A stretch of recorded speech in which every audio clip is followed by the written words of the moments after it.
50,000 से ज्यादा का जितना कैश इन हैंड है, the total amount is taxable. In case of other than individual and HUF, any amount which is not recorded in the books of accounts, that is only taxable. So in case of say companies, the matter is not that much important. Anything which is not recorded in the books of accounts, that will come to know only when there will be a search on their premises. Otherwise company के case में cash in hand की कोई दिक्कत नहीं है. But there is a very serious kind of problem. A real issue is in case of individual and HUF. There the criteria is whether recorded in books of accounts or not, we are not interested. 50,000 से ज़्यादा everything is taxable.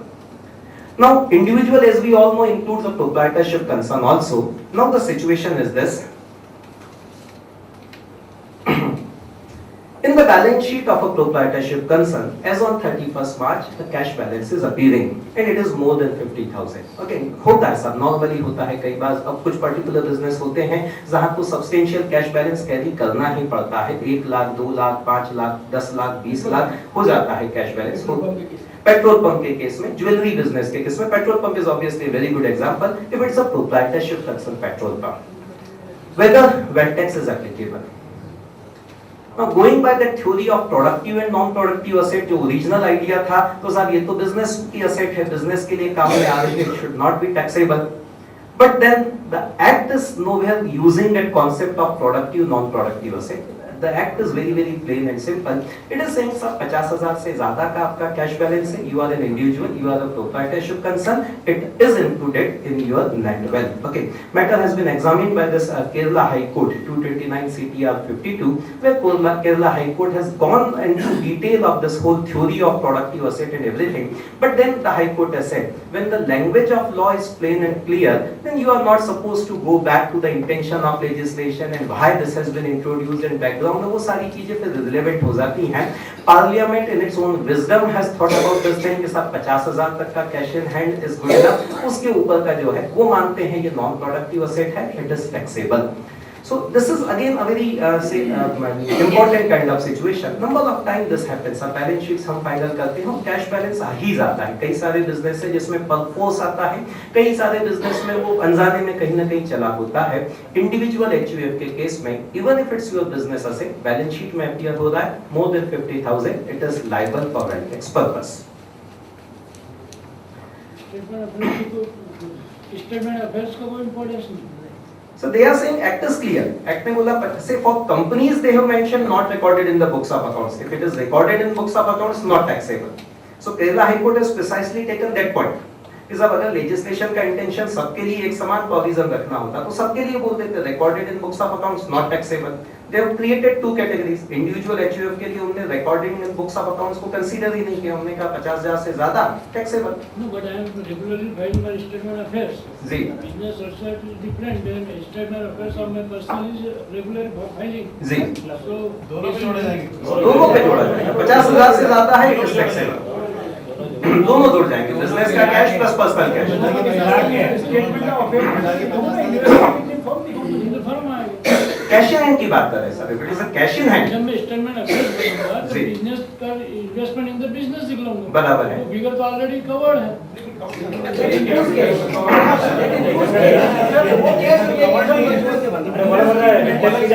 Sir statement of affairs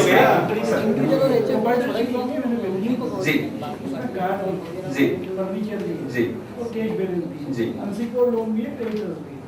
जो मेरा individual statement of affair बनाता है उसमें लिखता हूँ कि इन XYZ फर्म है this much is the investment. Yes. मेरा जब आप बिजनेस का रिटर्न बनाएंगे तो मेरी फर्म की बैलेंस शीट में से पिक करेंगे आपके कैश इन हैंड इतना है. कार भी. जी हाँ. और उधर से स्टेटमेंट ऑफ अफेयर में से अलग लेंगे. अगर स्टेटमेंट ऑफ अफेयर्स में आपने अलग से कैश इन हैंड बताया है तो वो भी ऐड करना पड़ेगा. आप स्टेटमेंट ऑफ अफेयर्स में खाली इतना बता दें investment in proprietorship, that is okay. तो वहां पे आप अगर सेपरेट कैश बता दें तो फर्म का कैश और इंडिविजुअल कैश दोनों मुझे लगता है. You are individual. Proprietorship concern income tax में is not an assessee. Assessee is individual. So I need to club it. We will come to it. Section 4 clubbing provision. Sir, in case of हाँ, so we need to ensure कि sir 31 तारीख को cash bank में जमा करा दिया जाए, एक को निकाल लिया जाए. या वो भी पॉसिबल नहीं है तो सर 31 को पड़ोसी को देना बतला दो आप. 30 अलग-अलग लोग डिपेंड करता है कितना आपका कैश है, कितना कैश है आपका, कितना आपका कैश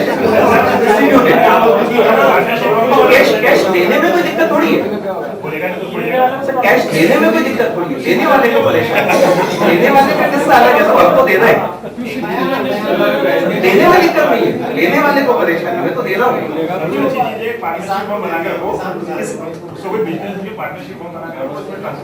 सभी आपको पार्टनरशिप फर्म में क्या होने वाला है वो भी हम देखने वाले हैं। ओके सो नाउ सब ये हमारी कुल मिला के 6 असेट्स की कहानी taxable for wealth tax purposes. How much time? Then उसके बाद में सब exemptions available from this wealth tax. Section 5 जो है वो एक एग्जम्पशन का सेक्शन है। ऑलरेडी उन 6 असेट्स में 2EA में बहुत सारे एक्सक्लूजन एक्ट ने देके रखे हैं। सेक्शन 5 में सम फर्दर एग्जम्पशंस आर देयर। कुछ चीजें हैं which we can ignore, say any asset held for charitable purposes, पुराने राजा महाराजाओं के लिए कुछ exemptions हैं। The one exemption, rather 2 exemptions about which we might be really interested.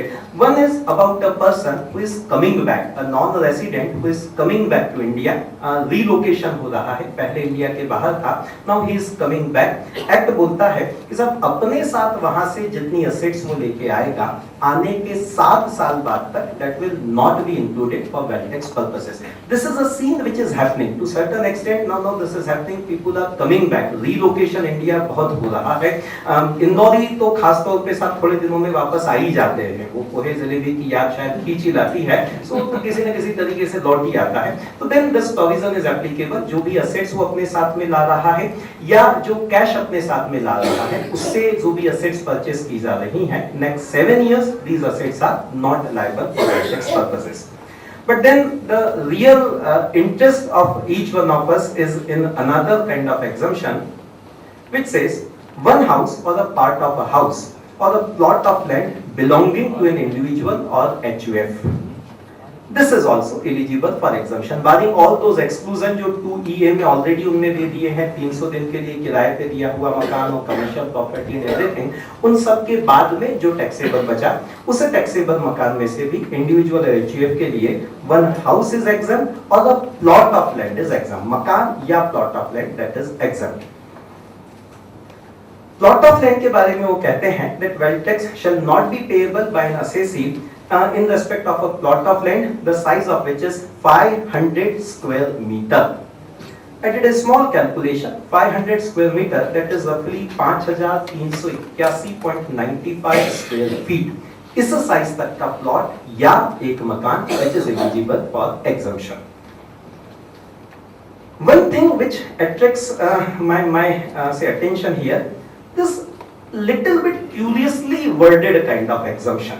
This is the exact language of the act, where they are saying one house or part of a house, all part of a land belonging to an individual or HUF.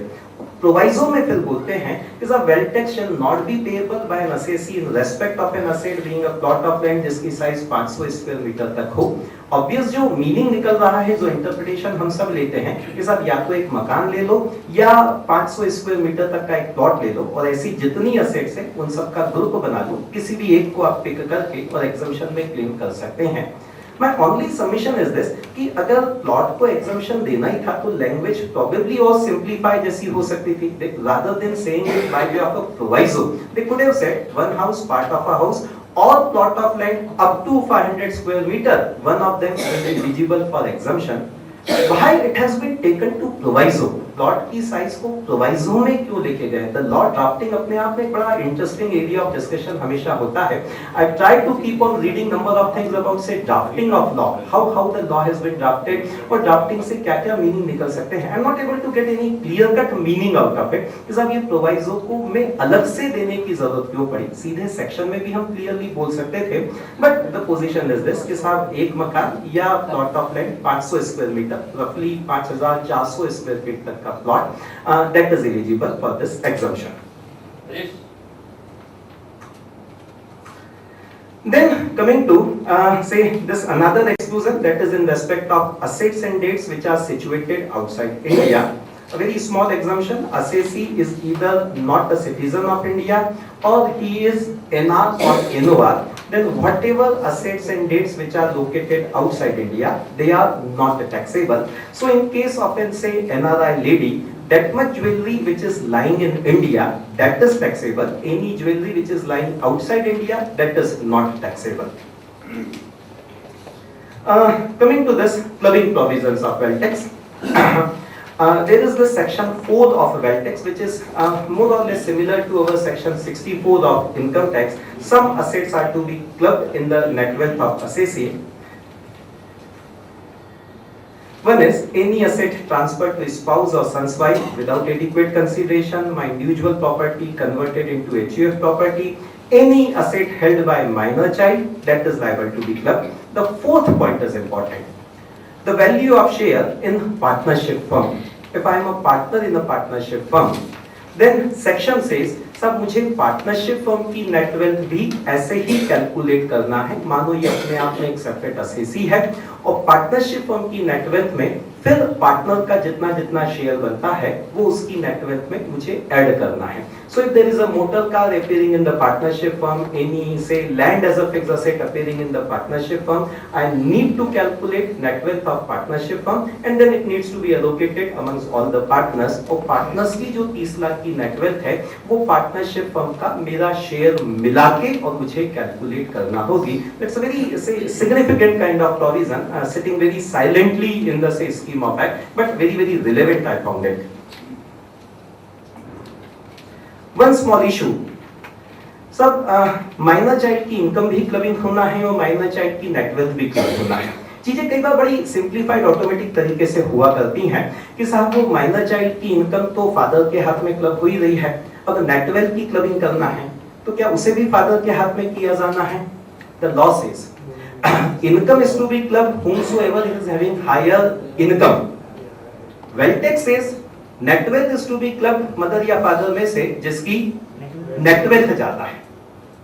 And typically हम अगर से analysis करें सब in a typical Indian kind of family, this will always be lady of the house who will be having higher net wealth rather than husband। This is wife whose net wealth will be higher, obviously for the two reasons। एक तो सब jewellery सारी की सारी उधर है और दूसरा लैंड की भी purchasing because of all that stamp duty issue and everything. वो लैंड भी अगर इन्वेस्टमेंट है तो बहुत सारे केसेस में वो वाइफ के नाम पे होता है। So this is very possible कि सब mother might be having higher net wealth और ऐसे केस में माइनर चाइल्ड की नेट वेल्थ का जो क्लबिंग होगा वो फिर मदर के हाथ में होगा। इनकम फादर के हाथ में क्लब हो रही है but two provisions are not running parallelly here. Father के हाथ में इनकम की क्लबिंग, मदर के हाथ में net wealth clubbing, this is possible. Okay, something about this valuation issue. Very quickly we will sum up this valuation and then few points related with the procedural aspect of wealth tax, which again I feel requires some kind of consideration from our side। Valuation का मामला as such बड़ा simple सा है। Normally all assets are valued based on their fair market value as on the valuation date, जो भी fair market value है। Not in the case of building। The wealth tax is having a very different methodology for the say valuation of building। It is not fair market value। ये normal general assumption है कि साहब वो जो भी guideline value है उसके basis पे बिल्डिंग का वैल्यूएशन होगा, but it is not the case. They are covering a different kind of methodology। They are saying that valuation shall be based on municipal valuation or your actual rent, whichever is higher। From this we need to deduct the municipal tax as well as that 15% of that gross annual value। This will give me my net annual value NAV, and this NAV multiplied by 12.5। A very different methodology of say calculating the taxable value। The point which we need to consider, it is not fair market value, it is not guideline, it is not stamp duty value, rather it is based on municipal valuation। So in case of one of my client I found, because guideline we know कि साहब वो हर साल there is a great amount of jump, हर साल 5, 10, 15, 20, 25, 30% jump होता ही रहता है। Fortunately for us, municipal corporation जो है वो बड़ा साहब सोए हुए काइंड ऑफ पर्सन है, उनके म्युनिसिपल वैल्यूएशन वर्षों से वही चले आ रहे। There is rarely a change kind of thing in the municipal valuation. जो सब प्रॉपर्टी टैक्स वगैरह का पेमेंट होता है तो म्युनिसिपल वैल्यूएशन में पता नहीं किस हिसाब से उनका कैलकुलेशन है, क्या वो एरिया का something like this, but that is something very handy for this wealth tax purpose because here the building valuation is based on municipal valuation. Rented property है तो then obviously whichever is higher लेके calculation करना है, पर normal case में municipal valuation और उसका 12.5 times, that is only the taxable value. However, they say if that valuation is less than cost of the property, then minimum cost you need to offer as taxable value, but it is not the fair market value, not the guideline. Then fair market value versus guideline, whether there is any difference? say, but typically after this 50C we used to talk in terms of say fair market value, that is guideline. 50C ने हमको उतना सिखा दिया है, otherwise तो practically there is a huge difference, we all know. Coming to other assets other than building, it is fair market value as on valuation date. The only requirement of the law, in case of jewelry, if the value is more than 5 lakhs, there has to be a registered valuer's valuation. This is what the law is saying, कि साहब वो registered valuer का valuation चाहिए अगर 5 लाख से ज़्यादा की jewellery की वैल्यू है तो. And then say coming to last part of this discussion, procedural aspects. Normally we all know सब more or less similar income tax और wealth tax के जो procedure provisions है, returns and assessment, तो वो सारे के सारे provisions करीब similar हैं. I just try to find out those areas where there is difference, and somewhere the difference is something really significant. So what are these areas जहाँ पे सब income tax और wealth tax थोड़ा सा differ करते हैं? Normally they are same, but some cases there are difference. One very significant difference is 143(2) notice, which is 16(2) notice for wealth tax. Now wealth tax still saying the 16(2) notice can be served within 12 months from the end of the month in which the return has been furnished. If we can recall, this was earlier position even in income tax also. Now they have changed in income tax 6 months from the end of the assessment year. Wealth tax अभी भी वही पुराना वाला provision है कि सब scrutiny का notice 12 महीने from the end of the month. So say for example, I am filing my returns in the say last month of the assessment year. Income tax और wealth tax दोनों का return मैं बिल्कुल मार्च में file कर रहा हूँ assessment year में. इनकम टैक्स का स्क्रूटनी का नोटिस को सितंबर तक आ ही जाना चाहिए, 6 months from the end of the assessment year. Wealth tax का स्क्रूटनी का नोटिस 12 महीने तक आ सकता है. जिस महीने में मैंने रिटर्न फाइल किया उसके खत्म होने से 12 महीने का टाइम पीरियड. माइनर बट से significant kind of difference. Income tax में अमेंडमेंट हो गया, वेल्थ टैक्स अभी भी वहीं का वहीं है. Another small kind of difference, that is this reassessment 147. After 4 years if the notice is to be issued, income tax act says minimum 1 lakh should be the income skipping assessment. Wealth tax the limit is 10 times. 4 साल के बाद में wealth tax का reassessment, the wealth skipping assessment should be minimum 10 lakhs. Concealment penalty, there it is 271C, it is 18(1)(c). The minor difference, they are saying it is up to 5 times maximum limit. Income tax it is only 300%. Wealth tax it is saying 5 times the penalty can be levied. And one interesting difference again I have observed, that is in case of prosecution. Now prosecution is again a topic. सब से 6-8 महीने साल भर पहले तक हम शायद बात भी नहीं करते थे उसके बारे में. सेक्शन कभी कभार नजर से निकलता था. But this is particularly TDS which has immediately suddenly brought this prosecution into limelight. TDS के जब से वो भोपाल से धड़ाधड़ नोटिसेस आने लगे हैं prosecution के, तो फिर वो compounding और prosecution के सेक्शन वो सारे भी कहीं ना कहीं डिस्कशन में आने लगे हैं. So wealth tax में prosecution का provision, a very interesting comparison between income tax and wealth tax. Both sections says, both act says, if a person willfully attempts to evade any tax, penalty, interest chargeable, imposable under this act, he shall be punishable.